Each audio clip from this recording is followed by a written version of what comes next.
qui sont abonnés sur notre chaîne YouTube. Voilà, nous abonnés.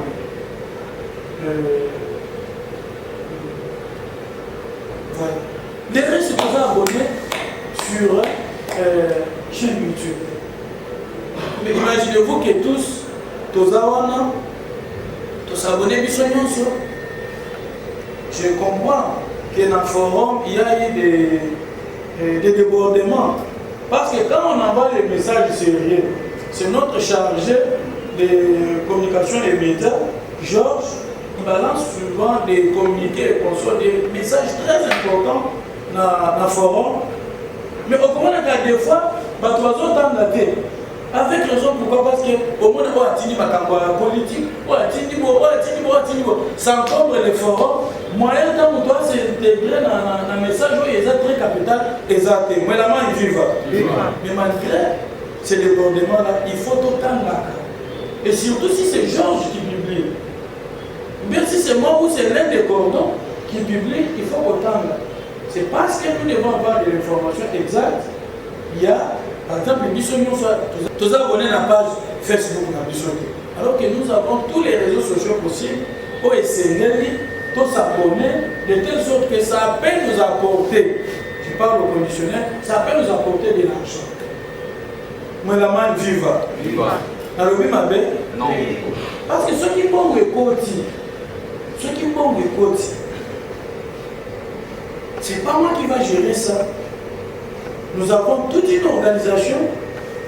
Il y a un toujours utiliser Mbongo.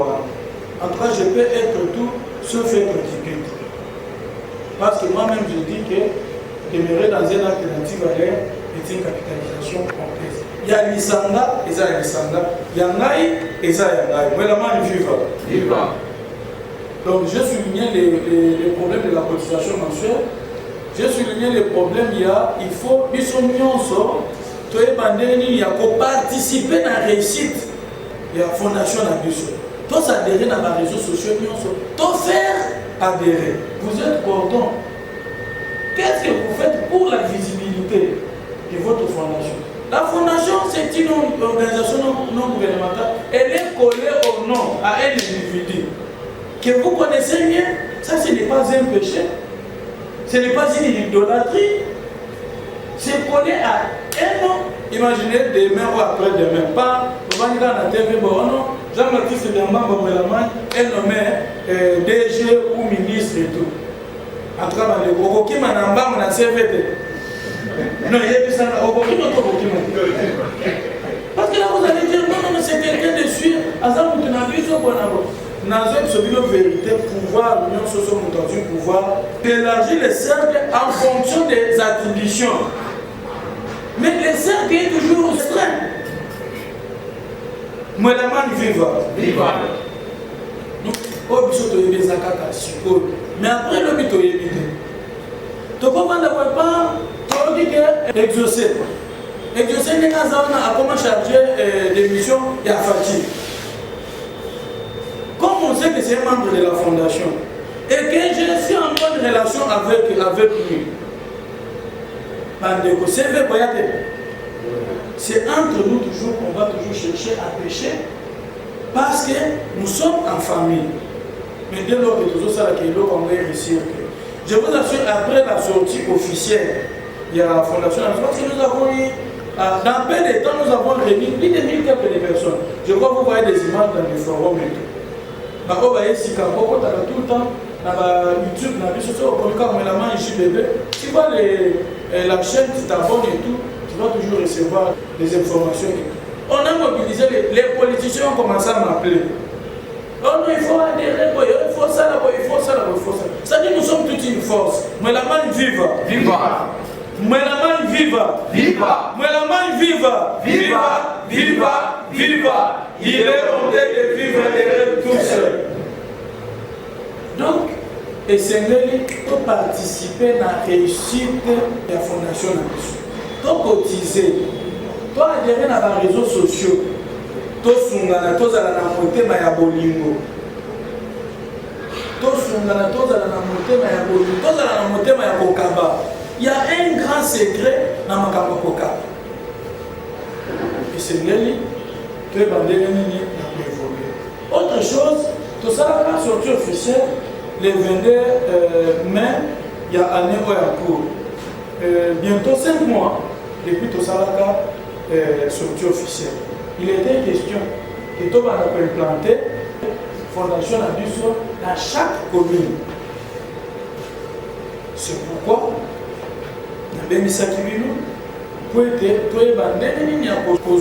stratégie, il y a que, tous à la Misolo, deux, tout le monde a implanté, le comité, la coordination, évoluer, tout le monde a sensibiliser, adhérer massivement à la fondation à Dusso. Mais la main viva. Nous tendons aussi vers la fin de l'année. Nous tendons vers la fin de l'année. Vous savez que nous avons tout un département, toute une coordination que l'on appelle œuvre du cœur. Œuvre du cœur, c'est par rapport à Makambo et Josué. Dans le cas où le Bangwa, on a des événements heureux et des événements malheureux. Oyo et Josué. Parce qu'au Lingate, dans la vie d'une personne, il y a toujours un temps fort, un temps faible, temps de réjouissance, un temps de malheur. Bien que toujours prier, que tous toujours dans la bataille, il y a bonheur, qu'il y a malheur. Mais la main viva. Mais la main viva. Mais la main viva. Viva. Il est monté de vivre et toujours tendre vers la fin de l'année, tout ça là, une sortie d'œuvre du cœur. Tout ce qui est dans l'orphelinat, il y a un nez, comme il y a un orphelinat, l'orphelinat les plus grands.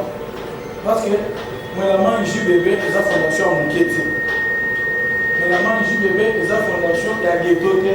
Moi, la main JBB, les fondation où il y a Yébani, Mokili, je peux dire ça. Cordon Gérès et le cordon Yves, le docteur, vous allez chercher, identifier l'orphelinat les plus grands, il y a Sélimba. C'est cet orphelinat-là, ils vont bénéficier de notre œuvre du cœur il y a avant fin de l'année. Vous comprenez? Tu vas visiter Bango, tu vas apporter Bango des présents, tu vas apporter Bango Yakoya, Yakomela et tout ce qui est. Pour ce faire, nous allons contribuer. Nous allons contribuer chacun de nous, à moins que vous disiez que c'est peu, chacun de nous va pouvoir contribuer avec $10. Le minimum, c'est-à-dire, vous pouvez donner $10 ou vous pouvez donner plus. Mais le minimum, au moins, c'est $10. Nous sommes plus de 3000 membres actifs. Si nous avons $10 chacun, ça peut nous faire combien? Ça nous fait $3000. Imaginez que nous puissions acheter des vivres et des non-vivres de $3000 et tous habillés toujours dans nos emblèmes et tout, toqués pour apporter par orphelin, par orpheline, par veuve, aux alanaïsés mandéni. Or, dans nous, comment la quantité à l'iloko, mais nous avons au PC $10 ou $100 ou $200. Zambé, Kolo, Akobamba, le Fernandez. Et donc, mes frères, j'avais voulu d'abord, par rapport à l'importance, il y a contribution. Nous avons un témoignage, il y a Ndekonabiso, Sebiso, Ndenenini, Akweyaki, Ndenenini, Azwaki, Nikamati, Ndenenini, de l'eau Aza en vie, grâce à la contribution à la Bible. Médecin de l'usage trop cher. Même si on a. Ah ouais, malgré l'échographie déjà, et salami déjà, parce que c'est un peu d'échographie à mon moment dans le sang de life. Bon, la taille de la vie la piste un peu d'échographie. Merci pour l'opération. Vous me dites, ça va. Les tournée, les papiers. Alors, beaucoup de ça, le coût du ministre. La moindre gars, on a des lits. Dans le niveau du petit, on passe dans l'opération, on va faire une réunion sur l'équipe, la nouvelle, c'est qu'il y a des vélos,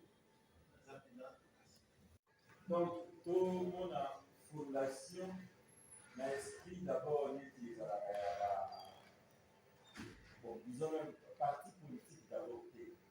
Tout le monde a une unité, une solidarité entre nous qui fera que nous sommes tous à la force. Je vais passer par un exemple simple. hein bon on a dit là quand on a téléphone nanga na pesi maman zwa yo pesi le ko mon mo pesa et yo ngala pesi téléphone yo pesi le mo pesi le ko mon mo pesa ta saka yo pesi le ko mo yo pesa yo pesa le ko pesa yo pesa le ko pesa chombo ala yo pesi le ko mo yo pesa voilà c'est là yo mo pesa yo pesa ta yo pesi le ko mo pesa ya pesa ipo e lo mo pesa yo pesi le ko mo pesa yo ko za pesi téléphone yo pesi le ko mo pesa comme ça yo pesa ya pesa yo pesa de quoi et yo pesa yo so c'est ça yo pesa muito yo pesa de lo pesa ta ni chapeau pour la monde yo pesa yo pesa de mim pardon yo pesa le ko pesa ta yo so o et entre biso mutu na mutu apesi ndeko eloko moko vous voyez pas que biso tozimo eloko ekoyede biso na eloko moko mo place eza ndeko azwi chapeau eyede na moi mosuku na azwi mbongo ekoyede na poyo aza na mwana na ndako oyo azwi telefone azalaki vite na ndako ede mpe na telefone akomosola oyo azalaki na nini bapesi eloko kuna oyo azwi montre oyo azwi c'est-à-dire que soki entre nous qu'on se voit pas par la partie l'individualité. Hein? Celui de mon individualité, nous allons dire peut-être que nous sommes à moyen de tout avocat, on a écouté ce que vous avez dit. Donc, ce qui est aussi l'idée, il y a entraide, surtout il y a une cotisation, une contribution comme président entre tout. Mais je sais que les moments sont difficiles, mais toujours que ça va bouquer entre nous. Ça va beaucoup aider que quand les problèmes nous arrivent, au moins quand moi $5, les gens ont un délai et un peu faux là. Donc, moi $5, on a caca. Il y a problème et il y a. Et quand tu as $1,000, quand tu as $2,000, $10,000, quand $5,